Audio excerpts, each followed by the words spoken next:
Ken, much of our conversation is going to turn on politics or policy in one way or another. Everyone here in our audience knows that over the years you've become increasingly active and involved in politics and policymaking, both as an advisor and as a funder on the local, state, and national level. So I think it makes sense, because it's probably a question for everyone here, for me to ask, to begin, before we get into the details, do you have any political ambitions? That is the out of left field starting question now, isn't that? I've got 3 young children, and I've got a great full-time job. So for the time being, I'm going to stay focused on my family and on my work. But I am involved in politics because, regretfully, that's become such an important part of day-to-day life in America. As you're well aware, I've been involved in supporting a variety of charitable causes for a very long time. And it is heartbreaking to see hard-earned gains wiped out with the stroke of a pen from a thoughtless politician.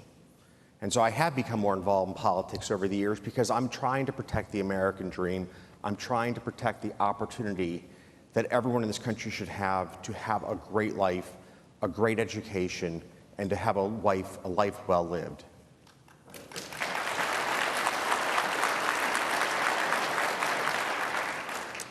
As you may imagine, folks, Ken and I are going to return to the topic of politics a little later in the show, but for the moment, I want to talk to you about the pandemic. Ken, you've been deeply involved in the fight against COVID-19. You personally lobbied the Trump administration at the very highest levels to fund vaccine development by pre-purchasing doses from multiple drug companies, what of course became Operation Warp Speed, and you pulled levers to push the FDA to speed approval of COVID-19 treatments. How do we beat the virus when only 56% of Americans are fully vaccinated? So let me reframe the question. The great part of working with the Trump administration is you could reason with the individuals who ran our country. And with Operation Warp Speed, it was a very simple concept that spending a few $1 billion without knowing which vaccines were going to work, but to start the manufacturing process before we had FDA approval, would greatly compress time to market. And so if we had a winning vaccine, if we had a vaccine that was going to be successful, we could bring that to Americans far faster than the alternative. And that worked beautifully. The United States really, out of the gate, had a supply of vaccines that was unparalleled in the rest of the large economies around the world. Operation Warp Speed was a home run, and it really goes back to having people in the White House, whether it was the president or Jared Kushner or Vice President Pence, who were able to understand the concepts of real option theory and how to apply that to save American lives. $9 billion was spent, give or take, on Operation Warp Speed. Hundreds of thousands of lives were saved. It was one of the great accomplishments of the Trump administration. And I'm really indebted to my team for having come up with the idea for this strategy that has so impacted our country for the better. Now, having said that, one of the frustrations is that vaccination rates in the United States have plateaued out at an unacceptably low level. You know, if you look at my firm, where we have one of the great biotech investment teams in the world, we're about 98% vaccinated. So where you have the facts, the hard data, the unequivocal, like, scientific judgment to make a decision and to educate your team around why you should be vaccinated, we saw a voluntary vaccination rate, voluntary, not mandated at Citadel, of 98%.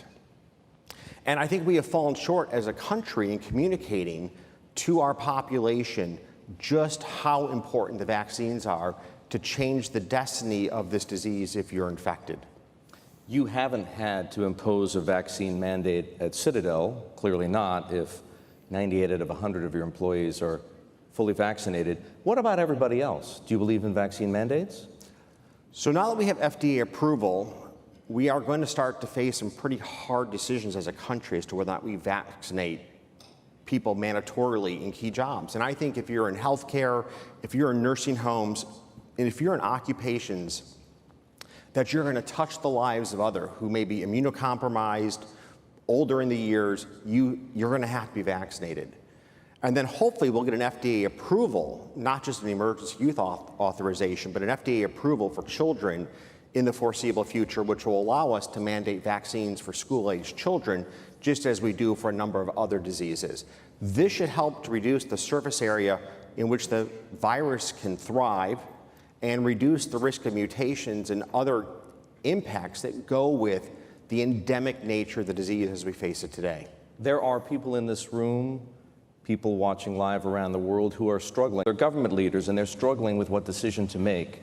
Should I mandate a vaccine? In other words, no jab, no job. Should that apply to, should private employers have that freedom, and should governments be able to do that? So let's be clear. You need to respect, for example, people's religious right to refuse a vaccine. So it cannot be as a country that everyone has to be vaccinated, because we as a nation have a deep respect for people's individual and religious rights. Having put that aside, if we go back to those areas of the economy where people are in frequent contact with others, and in particular with others who would be greatly adversely impacted by the disease, I think the issue of public safety dominates, and vaccination mandates are appropriate in those realms. Again, nursing home care workers, for example. But I'd really like to think that as a nation that we can use, in some sense, our celebrities and our influencers and our politicians and our business leaders to drive home the point that the best decision you can make to protect your health, your loved one's health, and your family's health is to be vaccinated. You know, this will sum it up really well. One of my friends runs surgery for a major hospital chain in the United States. People come in and they're sick with COVID. You know what the first thing they ask is? Can I get vaccinated? That is the single most common question from people who are sick with COVID who walk into one of the major hospitals in the United States. And you're too late. And we need to get past the education and conspiracy theories that are really undermining the acceptance of this vaccine amongst our broader population. Ken, big companies across the country have pushed the return to office back to November, back to December, in some cases into 2022. Talk to me about the approach you've taken at Citadel and Citadel Securities, and whether you think it's a model others should follow. So you asked the question exactly right. Big companies have pushed back the return to work. Smaller companies are back at work. And in some sense, it's a pretty straightforward reason. Small companies are always on the edge of their own existence. They don't have a big economic moat from a big consumer brand name. If you're a small business, you're trying to literally make it from day to day, week to week, in trying to realize your dream and to make your business successful. And the productivity hit of being in a remote environment by Zoom, you're just not going to be successful. Your business is just too fragile. And so what we see is a very stark difference in the return to office programs between small and medium enterprises and the large global multinationals. Now at Citadel, we have been 100% back at work since June, and we were at 50% back at work through most of the pandemic. There was that very initial phase where we were shut down like the rest of the country. We were fortunately able to literally build a trading floor in the Four Seasons in Palm Beach, Florida in 5 days, bring 100 and some people down to Florida, and to run a substantial part of the US capital markets from a hotel in the middle of South Florida. And that's a real credit to my team for their engineering ingenuity and their ability just to get the damn job done. And I really appreciate my team members who made that happen. It was incredibly important to the strong functioning of the US markets and equities and fixed income and other assets that we pulled that off. But having said this, if you are early in your career, you are making a grave mistake not being back at work. It's incredibly difficult to have the managerial experiences and the interpersonal experiences that you need to have to take your career forward in a work remotely environment. Work remotely is very good at maintaining the status quo, But the world's not static. Competitive pressures from around the world will put American businesses continually under pressure. The Chinese have been back at work literally from almost the start. They're continuing to evolve at a very rapid rate of innovation. And we are, in many ways, stuck in patterns from 18 months ago because it is so much harder to create and to innovate in a remote working environment. So for our youngest members of our workforce, I'm gravely concerned that the loss of early career development opportunities is going to cost us dearly over the decades to come. That's where I think the biggest hit's going to be in looking forward in America. In other words, working from home has an economic consequence for the country. For the country and for a generation. You've addressed the millennial question. The CEOs I speak to tell me they're also struggling, Ken, with another group of people in addition to those millennials, and that's the top producers, the senior people who don't want to go back to the office. They're just happy, thank you very much, working from home in the Hamptons or from Palm Beach or from Aspen, and when they don't go back to the office, those young people whom we've just talked about dragging back in don't get the apprenticeship. You're exactly right. You're exactly right. And this is where leadership matters. This is where when the CEO being in the office is so important. It's the tone from the top that we're going to get back together, we're going to get back to work. I really wish the President of the United States would make this part of a keynote address. It's time for America to get back to work. And in the meantime,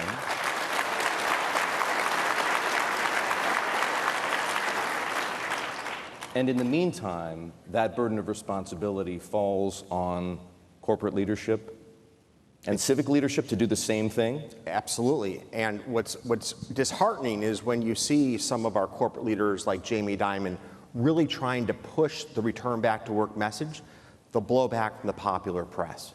Do you think that's why other CEOs aren't doing what he's doing and what you've just done? Oh, I know it. If you talk to other CEOs, they live in fear of how they'll be publicly persecuted from delivering the straightforward message, it's time to go back to work. So why shouldn't they be scared? They are scared, and that's part of what we're seeing right now. And that's why, again, from a leadership perspective, if our president were to address this really grave concern, I think as a country we'd be much better off. If you look at the UK, for example, the message to the civil service is cut and dry. It's time to get back to work. We need that same message in Washington. We need it for our government workers. We need it for our corporate leaders. We as a country, it's time to get back at it. Ken, there's a huge divide between the camp that thinks the economy still needs more stimulus to fully recover from the pandemic and the other camp that thinks the government has done far too much stimulating already. I think I know what you're going to say, but I'm going to ask you nonetheless, which camp are you in? So I was in the White House in March of 2020, and President Trump was going to put forth, in fact, did put forth the proposal for a tax holiday on Social Security. And I had to point out to the president, the issue wasn't people who were at work. The issue our country faced was people who could not work. The waitress, the hotel staff member, people in the travel industry who just, like literally, a light switch flicked and they were out of work. And we all know the stats of the stunning proportion of our population that has no savings.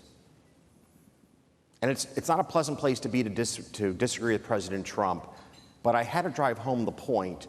We needed to get checks in the hands of Americans as fast as we possibly could who had lost any ability to maintain their basic needs in life. Like this pandemic was going to wipe out millions, tens of millions of households that had no savings and no prospects of working for an unknown period of time. And I take my hat off to Washington for moving quickly on the first stimulus package, where we got those checks out the doors to American families and we protected people's ability to have the basic needs of life addressed. Now this has grown and grown over time to just a plethora of programs that have ultimately destroyed the incentive to work. You and I both know of the number of people today, or until recently, who are making more money on the pallet of government handouts than they were in their full-time employment. And that's crippled the supply chain in America. A real-life tangible example, I was at a restaurant in the northern suburbs of Chicago with one of my friends who's actually in the audience.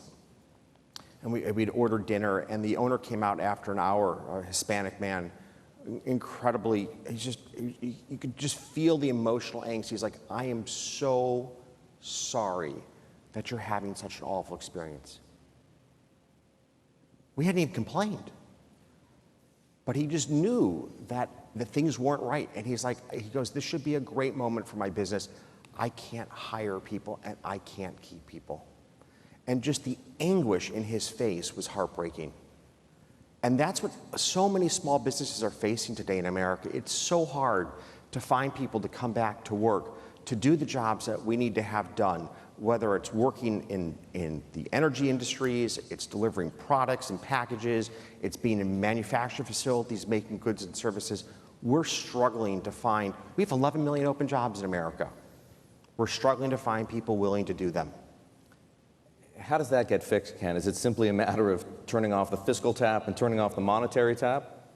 So it's really interesting that from a classic economic perspective, you would keep some level of government support in place to help us get back to full employment. And so your monetary approach is your general way of doing that. That's the ultra low interest rates that we have in America and the very aggressive asset purchase program is being run by the Fed. The problem is that in Washington, the fiscal policies are actually disincentivizing. So we're undermining all the work that Powell and team are doing at the Fed by creating so many incentives to not work. That's what we need to change. We need to align our fiscal policies with go back to work, and here's why, with our monetary policies that are very effective at encouraging capital formation and capital growth. Just so I'm clear then, and I think there are people here who'd like to know, the monetary policy that the Fed has pursued and is pursuing, you're fine with. You're aware that there are people who think they should have started to taper asset purchases long ago and that the next meeting is far too late and that we should be talking about the path to normalization for interest rates. So I'm going to tell you, it is a job that I would be so happy not to have. It just so happens you don't have it. And I'm so grateful I don't have that job. It's a no-win job right now. The Fed has a dual mandate of price stability and managing to have us at full employment. That is the only mandate of the Fed, price stability and full employment. And let's be clear, right now we don't have price stability. Inflation at 5% is amongst the highest numbers that many in this room have ever seen in their lifetime. And the bet is it's transitory, and that's a big bet. But we're nowhere near full employment either. So the Fed's in a really tough box. And the challenge is the Fed has to take the regulatory and fiscal policies of Washington as a given. They can't influence those policies. And to the extent that those policies are working against what the Fed's trying to accomplish, they are really in no man's land in terms of a struggle. I think if I am Chairman Powell, I stay.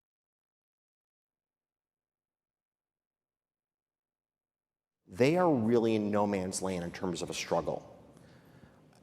I think if I am Chairman Powell, I stay the course that I'm on, as unnerving as that is, because to see inflation running this hot is really unsettling. You know, there's a fear that we on-anchor inflation expectations. And if that happens, we're going to have to go from an ultra-low interest rate environment to a much higher interest rate environment very quickly, and that will unquestionably plunge us into a recession. Huge risk, but all the same, you think the Fed under Chairman Powell should stay that course? I think he has to stay the course, given his dual mandate. Remember, it's not what we would want to do. It's what he is directed to do by mandate. And for what it's worth, I believe the sanctity of that mandate's important. Once we change the Fed's mandate to something that's more nebulous, I think the opportunity for political capture goes up dramatically. And I think that could be devastating to our country. There was a lot of talk during the last presidential administration that the Fed had become politicized. Do you think the Fed has become sufficiently depoliticized? It was perhaps the only time that I really publicly spoke out against Trump was actually defending Chairman Powell. Because I believe that Trump's efforts to cajole the Fed were inappropriate. We need to maintain the belief in the separation of the Fed from the whims of Washington to maintain a strong dollar. It's just that simple. And so every time a politician goes after the Fed in a very personal and inappropriate way, if you're part of the financial community, you need to give pause to that. You need to push back on that. You need to make it clear that we need this separation between the halls of Washington and the choices made within the Federal Reserve Board. There is a geopolitical factor, Ken, that is weighing on both fiscal policy and monetary policy, and that geopolitical factor is China. There are many Americans who believe that we're locked in an existential battle with China, a battle that will define the 21st century, and that it's high time we fought back. That's what they think. I want to be clear, and in fact, more importantly, I want you to be clear, but as I understand it, you believe the United States is making a huge mistake by trying to decouple this economy from China's, and that you believe it's just as existential a question. Am I correct? I think more troubling is, I think, in many very important ways, we have already decoupled. By restricting Chinese access to American semiconductors and to American software, we have pushed them into a national campaign to eliminate their dependency on the West in technology. So you can imagine a world where there's two completely independent hardware and software stacks. So in the United States, for example, it's Intel, it's Windows, it's Intel, it's Linux, and then it's the software ecosystem that lives on top of that is used by so much of the Western society, from Germany to France to Canada to Japan to Australia. I mean, the United States' dominance in technology over the last 50 years has been just stunning and a huge source of economic growth in our country. By cutting the Chinese off from access to American technology, we're forcing them to, in some sense, their space race is to become technologically independent. And in their space race, they're gonna win. They're gonna make this happen. You know, they graduate about 2 times as many graduates a year from college as we do, half of whom have STEM degrees. In contrast, about 23% in the United States. So they're graduating ballpark 5 times more engineering talented professionals than we are per annum. The belief that we will be technologically dominant against those statistics is simply naive, misplaced. And so as the Chinese build out their semiconductors of this decade and their technology stack of this decade, not only will they use it in the biggest market in the world, which is their own domestic market of 1.4 billion people, but they'll push it to all their trading partners, the Brazils of the world, the Chiles of the world, all of Africa. And I can picture a world in 30 to 40 years from now where, in some sense, we have divided the world up between East and West technologically. And given the massive scale economies they have, I don't like our position in that outcome. You're aware that there's some skepticism about China's ability to compete on even footing with the West when it comes to super high advanced technologies like the lithography required to put wires on tiny little semiconductors. They haven't gotten there yet, and there are very few companies in the West that are capable of doing that. And there are similar arguments that are made about China's ability to innovate and think creatively in other areas of technology. You think that's nonsense?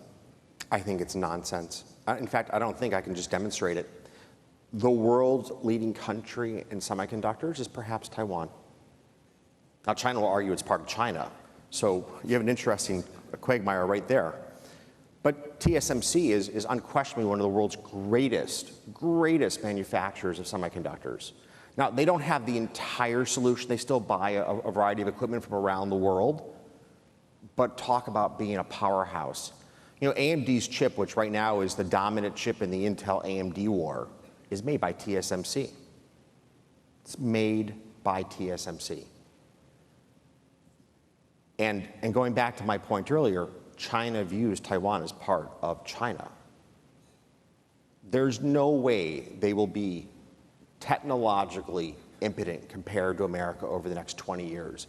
They will get there one way or another.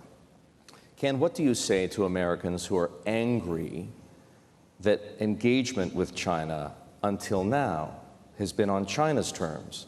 And partly, if not largely, as a result of that dynamic, the United States has lost some of its technological superiority. What don't they understand about China? Well, I think there's actually a far more troubling part of this story. So first of all, let's go back to the theory of the case. China is going to evolve towards capitalism. The United States embraces that transformation wholeheartedly because our theory of the case was as they became capitalistic, they would embrace democracy. And we were clearly willing to leave value on the table for the Chinese to accelerate that journey, because to have the most populous country in the world be part of the Western ethos of democracy is incredibly strategically important. And it's a much better outcome than facing, for example, the dynamic that we faced between us and the Soviet Union for 50 years post-World War II, right? Which path would you pick?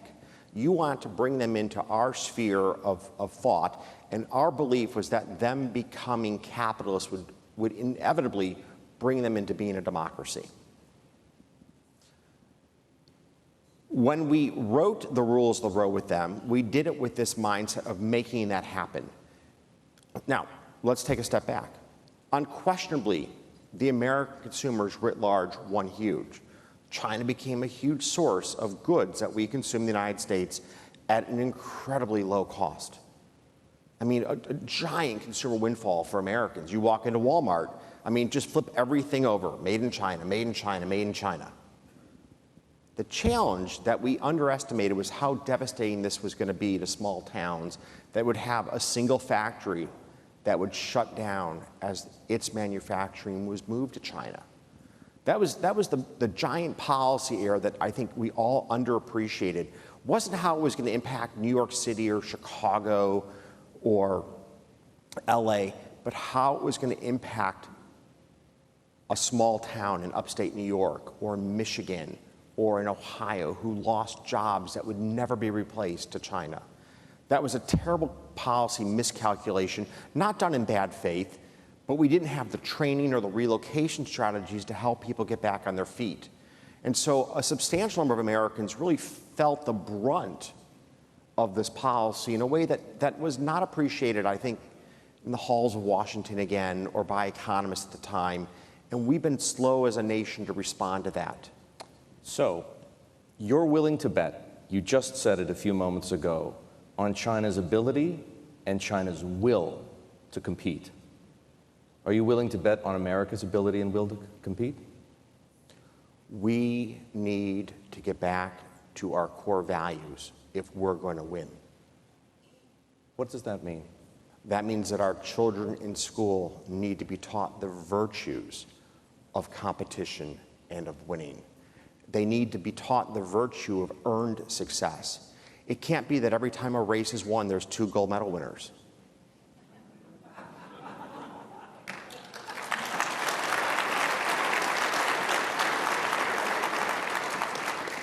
And earned success is so important to the psychological health of our country. When people know they've done a job well, they take pride in that.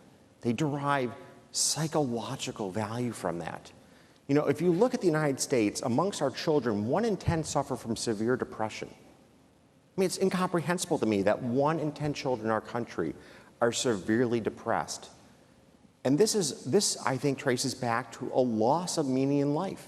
When life revolves around your Instagram and Facebook account and not around how well you do on the sports field, how well you do in class, how well you do in your drama activities after school. You've lost your way in life. We need to teach our children math and science and how to read and how to write and how to compete and how to take joy in success. Because we need these children to lead our country in 20 years. For me, the most heartbreaking part of the pandemic, let me give you two stories. Number one is, why haven't we brought the scientists from Moderna and Johnson & Johnson to the White House to recognize them publicly for their unbelievable accomplishment of developing a vaccine in a year? These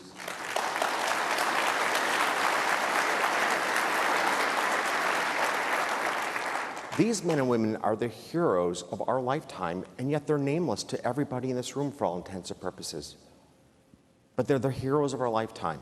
It took us 4 years, was our fastest prior time to market for development of a vaccine. This is like a miracle of science.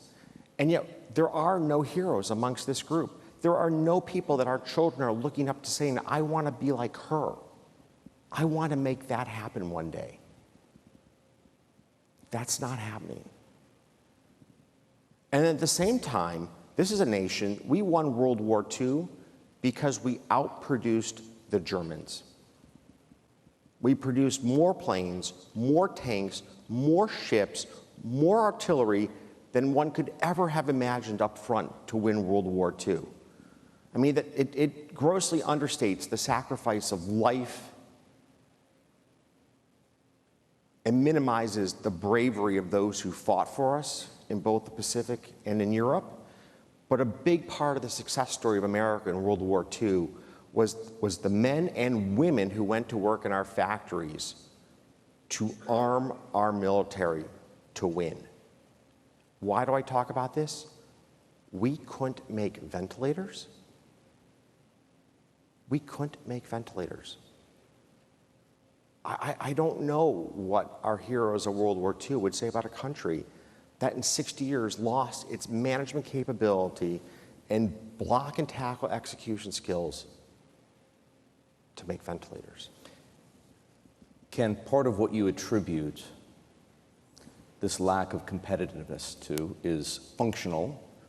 It's a problem in the education system, and part of it is cultural. This lack of drive for earned accomplishment. Is it possible that there's another factor as well? That if more Americans believed that the odds of success weren't tilted so far in favor of those with money, power, influence, and historic advantages, they'd be more competitive? In other words, inequality is part of the problem? There is no doubt that we have narrowed the window of opportunity in our country by our broken K-12 educational system. There's no doubt. And it traces back to the rise of the teachers' unions in the 1960s, where we put the interests of our teachers as professionals in front of those of our children, who are the future of our country.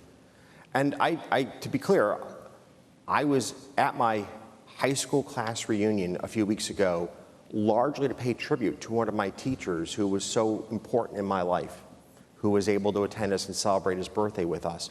We all have those teachers in our lives who left such a mark on who we are. But yet, I watched Mayor Emanuel just absolutely get attacked by the teachers union for trying to do the basic necessity of having a longer school year and longer school day. Chicago is one of the shortest school years in the country. We have less hours of instructional opportunity for our kids than almost any other major city. And our mayor went to bat to change that and got batted over the head by the teachers union. And it was a disgrace. He worked so hard to improve our public schools in Chicago, and to see that undermined continually by the unions has been heartbreaking. And now what's even more remarkable is the idea of us unionizing our principals. We're going to take away the people who are most accountable And I got to tell you, I hosted a dinner for our principals a few years ago just to thank them for a number of our higher achieving principals. Just dinner to thank them for a job well done. And when you hear the struggles they face in dealing with the teachers union, and you hear how hard families work to overcome these obstacles, you know, one teacher spoke about, or one principal spoke about how they, by union contract, cannot teach a certain math class in their school with their staff. And the parents have a carpool to come pick up children to take them from one school to another school for an hour of instruction and to bring them back. I mean, this is just an absurdity. Ken, I want to remind those who are just tuning in outside this room that we're speaking with Ken Griffin. He's the founder and CEO of Citadel and Citadel Securities. Ken, turning the focus back again to government, if you will, and fiscal policy, where do you agree and where do you disagree with President Biden's economic agenda? Well, one thing is he has such an expansive agenda. There's plenty to like and there's plenty not to like. There are a few things that he has spot on right. We need to reduce regulatory requirements that make it difficult for people to have careers. You know, a number of states, for example, have just absurd requirements to be a hairdresser. It diminishes opportunity. Going back to your earlier point, people want to have a chance to get ahead. Why we have so many states that have so many antiquated rules designed to protect trades from new entrants is beyond me. President Biden has that spot on right. He has it spot on right that non-compete agreements that prevent people in low-skilled service jobs from moving from one employer to another should be prohibited. He's absolutely right. Protecting intellectual property is really important, but stopping a house cleaner from going from one hotel chain to another is disgraceful. He's got that spot on right. The core infrastructure bill passed by our bipartisan leadership in the Senate, that's really needed infrastructure for America, for roads, for airports, to help to address the digital divide that exists in America. Huge supporter of that legislation. It helps to tear down the barriers to getting ahead. Spot on right. The $3.5 trillion spend fest, thank God for Senator Manchin.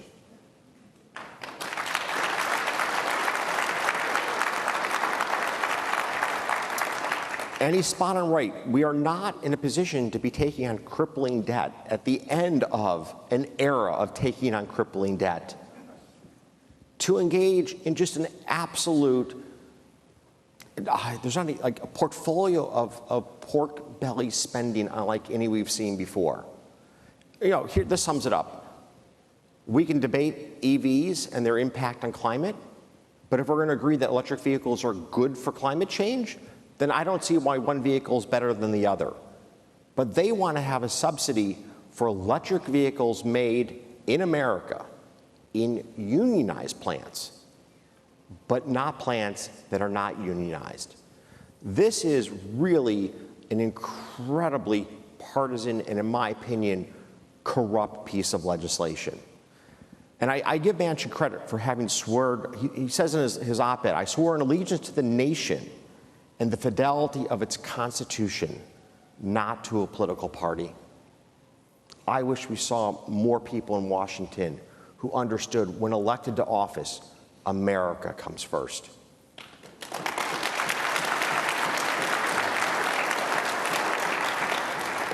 Ken, it appears the federal government is going to have a bigger problem on its hands than whether to pass the infrastructure bill or whether to pass the spending bill far sooner, and that has to do with the possibility that in days from now, the United States will breach the debt ceiling and technically, if you will, default. What if that happens? Wow. You know, we played this game of chicken before, and every time somebody blinks, and I hope that cooler minds prevail, and we blink again before we go over the cliff.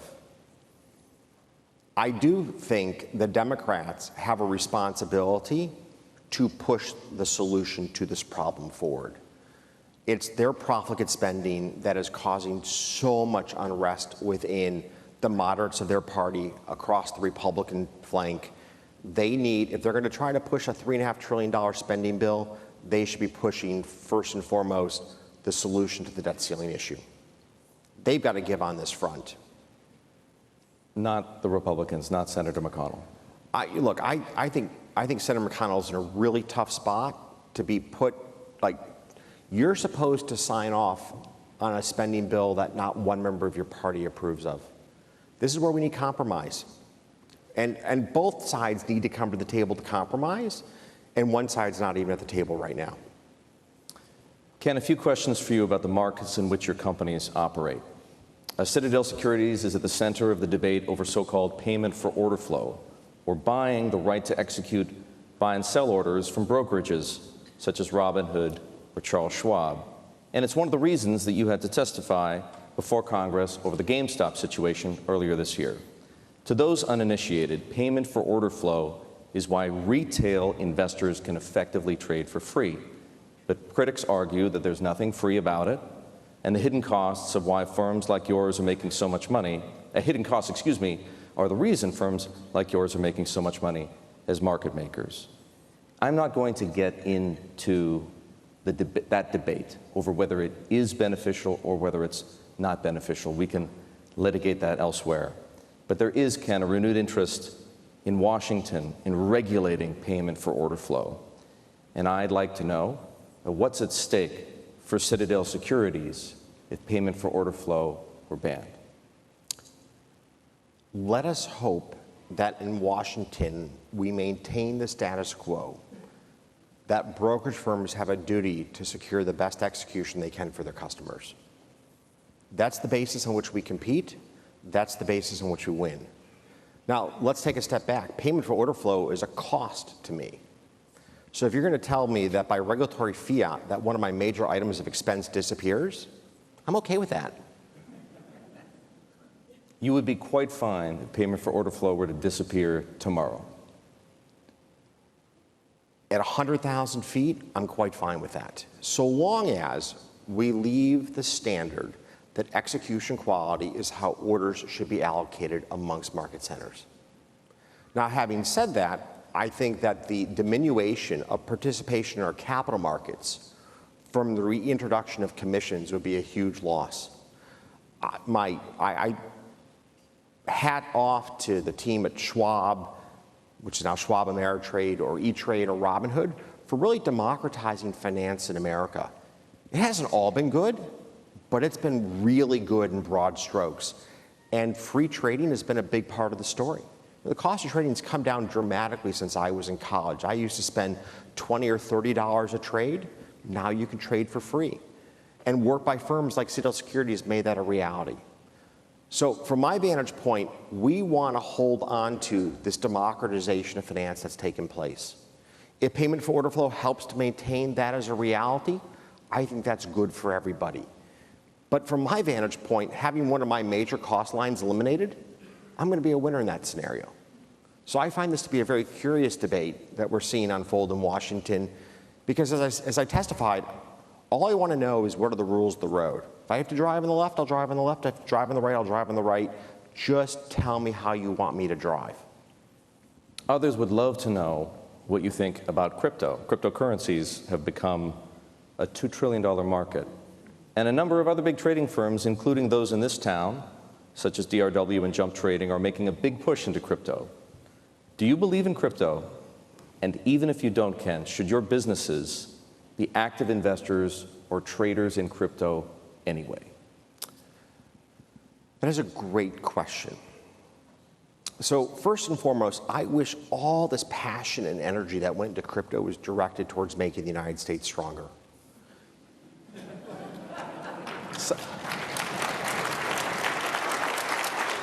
I mean, let's face it, it's a jihadist call that we don't believe in the dollar.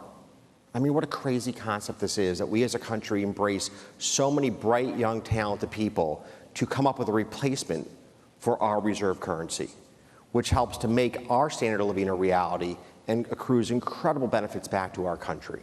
Let's replace the dollar as the global reserve currency with Bitcoin. That's a brilliant idea. By the way, let's go ahead and build several hundred new power plants that produce an unbelievable amount of carbon to make that dream a reality. I think I maybe just told you how I feel about crypto. No, could you please be a little more explicit? So I will have so much hate mail in my inbox and on my Twitter account in about 30 minutes, I can't count it. But we don't trade crypto because of the regulatory uncertainty. We often make markets in companies whose business models I don't really have fondness for, because one of our jobs as a market maker is to meet the liquidity demands of American families that want to invest in X, Y, or Z. And frankly, it's not my job to tell them if they're right or wrong. It's my job to provide them with the best possible price. Because of the lack of regulatory certainty around cryptocurrency, we just aren't involved today.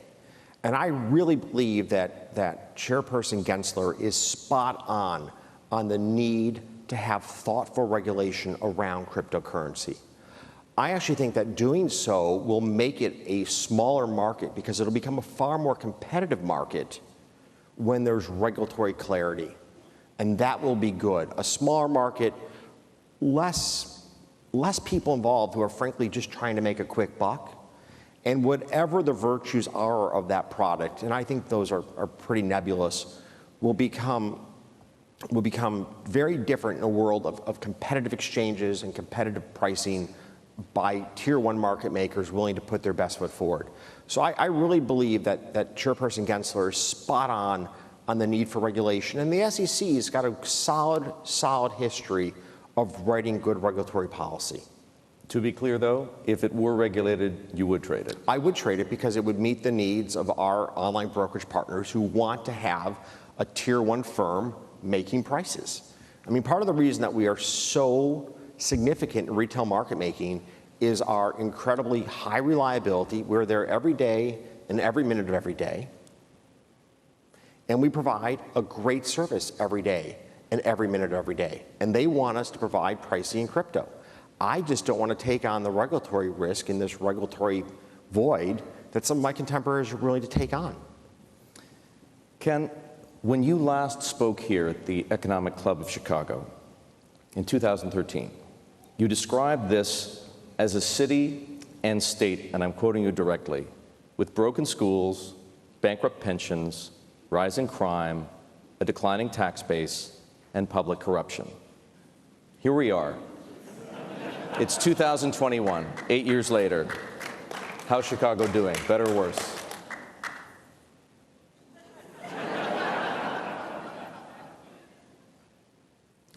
No, I can't believe I actually gave that quote because the bottom line is it's even worse. It's even worse.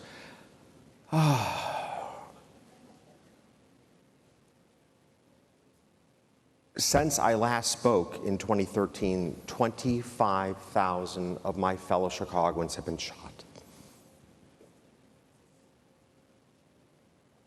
And it is a disgrace that our governor will not insert himself into the challenge of addressing crime in our city. It is a disgrace.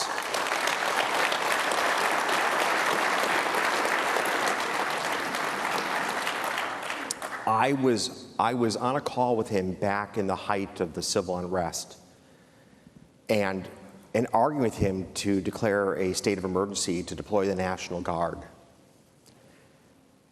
Now, the governor and I don't really get along in very much, as you might imagine, given some of the ballot initiatives that haven't gone his way. But I told him to deploy the National Guard, and he goes, it won't look good for there to be men and women on Michigan Avenue with assault weapons. If that saves the life of a child, I don't care. And he doesn't care. So we have our work cut out for us because we have a government in our state that continually puts votes in front of people, votes in front of lives, votes in front of schools. And we need to start to take the state back inch by inch from people that put their politics first and put our people second.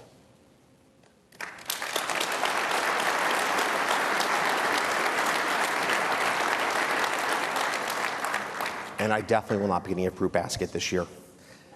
Of course, we're here not just to talk about problems, Ken. We're here to talk about solutions. Give me 3 suggestions, the 3 most critical steps that the elected leadership in this city and this state, Mayor Lightfoot and Governor Pritzker, should take to reverse Chicago's slide? We have known what to do since I spoke in 2013. We've known what to do since the start of this century. That's what makes this so frustrating. We need to reform our pensions to make the state fiscally sustainable. I do not see why new state employees are not put into Social Security like the rest of us. And to the extent that we want to augment their pensions, we have a defined contribution plan like the rest of us in this room have. That gets our spending under control in the long run. Number two, and this is a far more recent problem, we need to support our colleagues in public safety, our police force. We need them.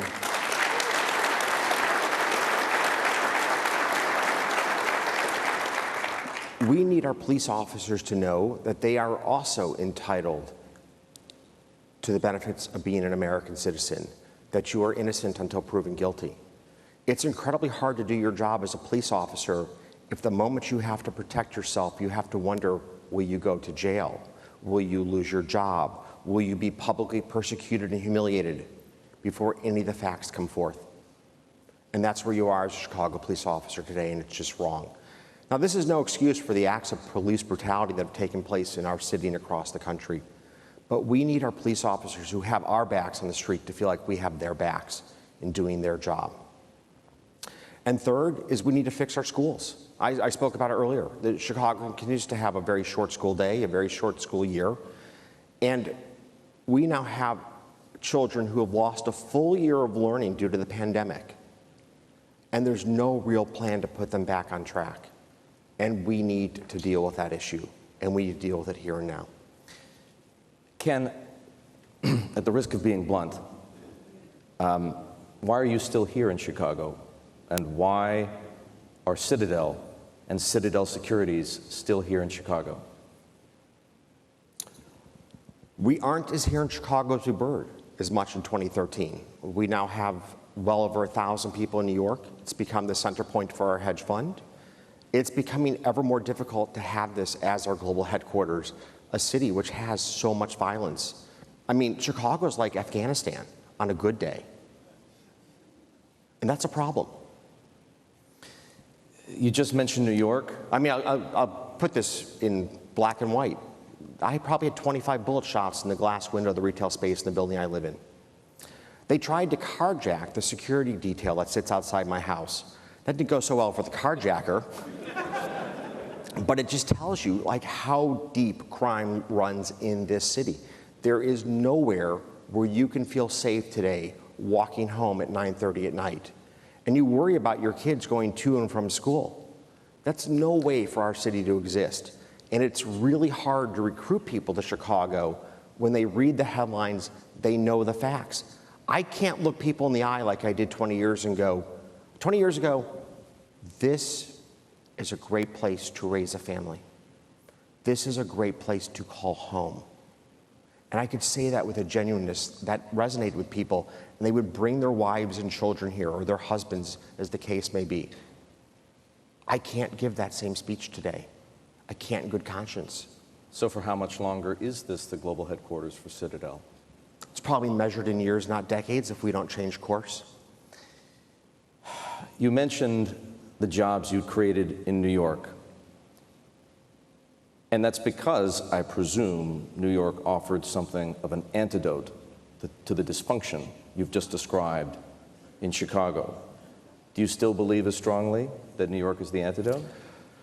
You guys need some new medicine too, because some of the same problems that we have faced is now unfolding in New York. And I hope that the new mayor-elect will understand that when they look across the country and see what's happened in Detroit or here in our great city, the path New York's on is a scary path. And this is where Giuliani and Bloomberg get so much credit. In cleaning up crime, you can have a great global city.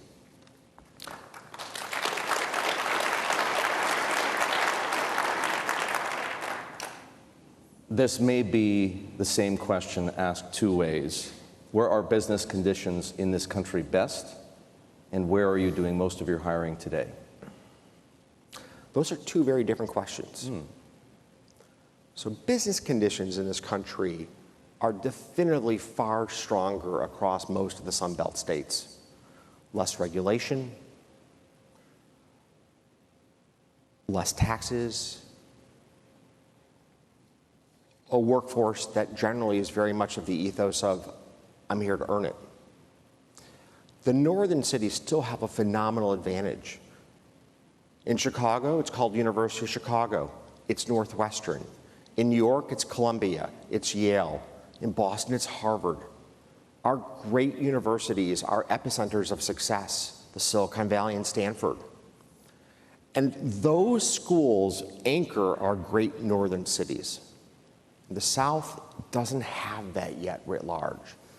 But as that changes over the years to come, as universities in the South continue to get stronger, University of Texas at Austin, or Rice, or Georgia Tech, which is unbelievably good, you're going to see the balance of power shift from the North to the South as the ease of doing business in the South triumphs the richness of human capital that is created by the great schools in the North. Okay, that's the first question. Where are you doing all your hiring? We are doing our hiring now all over the country. New York's still a huge source of hiring for us. Chicago's become smaller on a relative basis. And then we are about to sign an office space in Miami. And that will be for quite a bit of square footage, and we are going to have a lot of people living there. Earlier today, you said it breaks your heart to be so personally and financially engaged in politics, that you wouldn't do it if you didn't have to, in other words. What is your personal philosophy on political engagement? When will you spend your money and why to fight political battles? And is there a limit to the distance you'll go? We went pretty far in the fair tax bill, if I may say so. For those who, I should explain, for those who don't know, both Governor Pritzker and Ken here spent in excess, if I'm not mistaken, of $50 million of their own money fighting a bill over a graduated tax rate.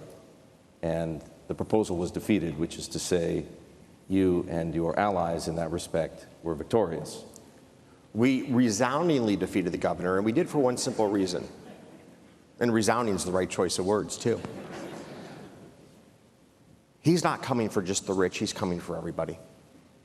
The graduated tax bill in Illinois was just another mechanism to take more money from the hands of hardworking Illinois families and put it into the corrupt coffers of Springfield.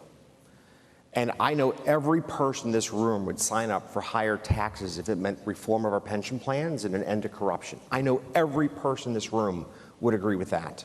And we have seen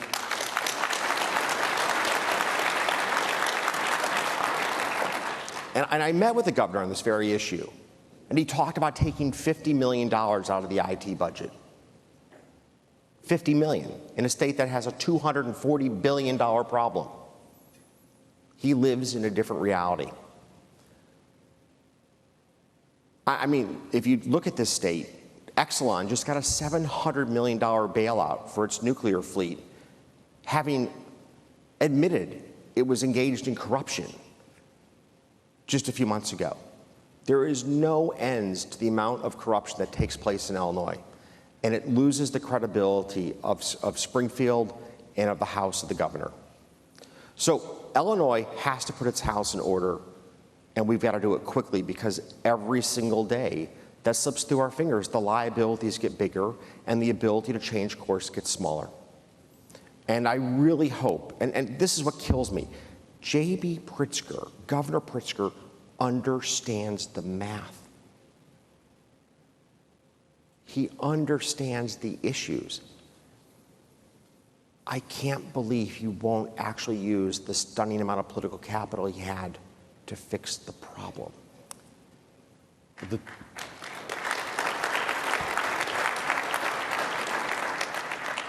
truth of the matter, of course, Ken, is that for the time being and for all intents and purposes, the Democratic Party controls politics in this state and this city. What is the future for that party, and who will you support in the race for governor?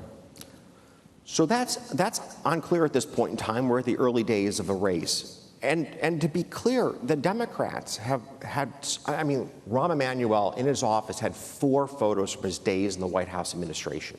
4. One was when we signed NAFTA, one of the great accomplishments of North America. No one in this room has ever woken up and said, I'm worried about going to war with Canada or Mexico. Now, think about that for a second. How many countries in the world can you say the citizens of that country have never had that fear? Like, you've never woken up and said, we might go to war with the Canadians. I'll guarantee you that. But you can't say that if you're in Europe. You can't say that if you're in Asia. I mean, could you imagine living in South Korea and you have the risk of nuclear annihilation every day from your neighbor to the north? So in Rahm Emanuel's office, NAFTA, welfare reform. Ready for the next one? This next one's breathtaking. A balanced budget at the federal level. We've had great leadership from the Democratic Party over the years on important issues. It's not just one party can do this and the other can't. It's about the leadership in the party fighting the fight for what's right. This is where President Biden has to hold the line against the socialist wing of his party and reject the $3.5 trillion stimulus bill. He knows.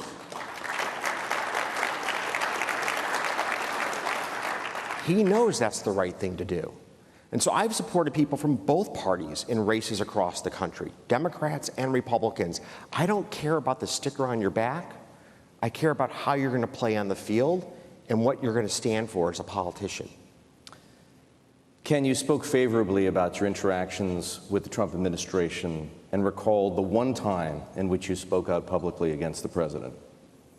Would you support Donald Trump if he runs again for president in 2024? I think it's time for America to move on.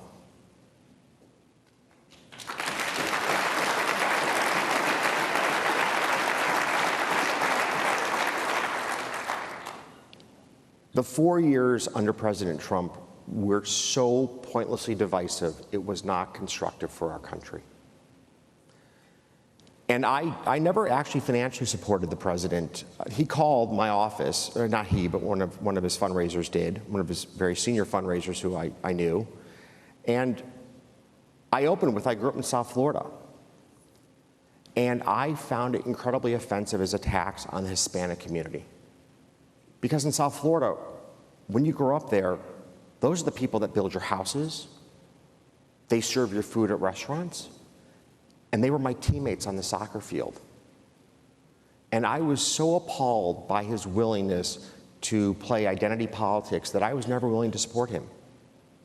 Now, his economic policies, by and large, were pretty damn good for America.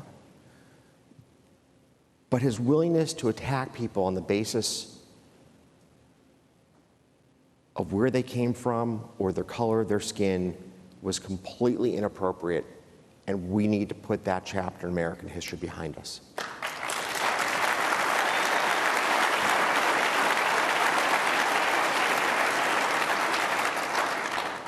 You've recently, well, over the past several months, let's put it that way, been giving significant amounts of money to Governor DeSantis, not directly to him, of course, in Florida. Is he your pick to be the Republican nominee?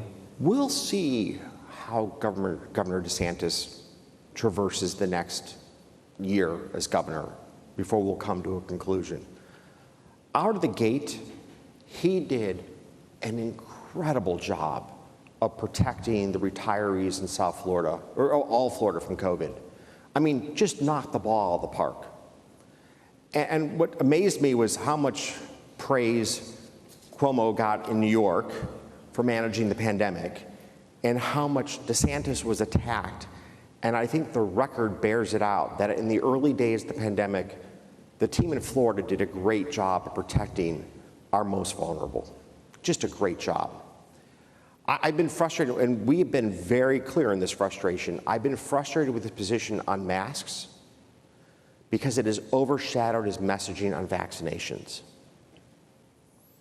He's caught himself up in a political maelstrom of putting the concept of personal freedom first and foremost around masks. And I understand the principle, but Florida's a really diverse state. He should have let each county make a decision on its own. Palm Beach, everyone would wear 3 masks if they could. And in the panhandle, no one would wear a mask. Florida is like a microcosm of America, and he should have respected the passion that this issue would have had amongst his citizens. And in this sort of giant political mess he's made, he's lost the messaging point, and he's been really good on this about the importance of vaccines. You know, we pushed him hard to try to go out there and make it clear Florida would be the first state to have booster shots for retirees. I mean, I think that's a really great talking point for somebody looking to run for president, is to make it clear that you will do whatever it takes to protect our most vulnerable. And I think he's lost that window of opportunity. He's got 12 more months to show how strong he can be as governor, and let's be clear, he's super sharp. He's done a phenomenal job of getting Florida's economy through this pandemic. We've had an outcome with COVID in that state that's lackluster, unfortunately. But I think people that live in the state feel like they've really had their personal rights respected. And that came down to a very central point around the whole pandemic from day one. From my vantage point, America had 2 choices, and I told this to the president.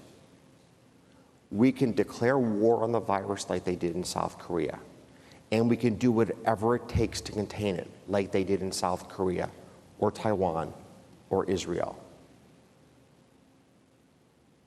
Or we're going to have to accept that we're going to look like some form of Sweden, and with that goes the significant cost of life. And we never picked a path in America, in some sense got the worst possible outcome you could ever get by not picking a path. We got the economic damage of having no strategy and a loss of life that wasn't meaningfully different than Sweden.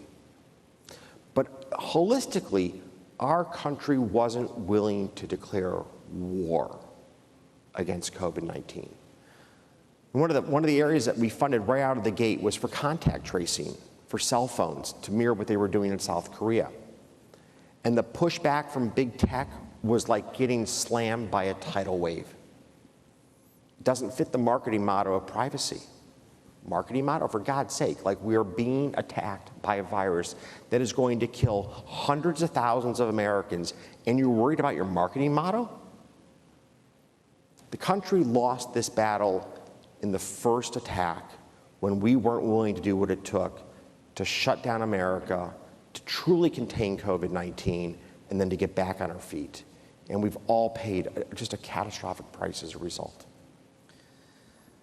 Ken, we have had a conversation. We have everyone to end would on a different agree. note, too, because that's like such a downer. And we are about to end on a different note, everybody. We had a conversation that I know everyone would agree has been profound and, as advertised, provocative. But I would be remiss here in Chicago if I didn't ask you whether the Bears should move from playing in the city to Arlington Heights. I so hope they stay in Chicago.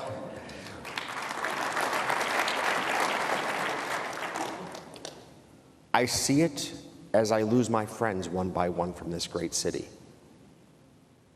It's really strange to be home on a Tuesday night and not have somebody to call to go to dinner with.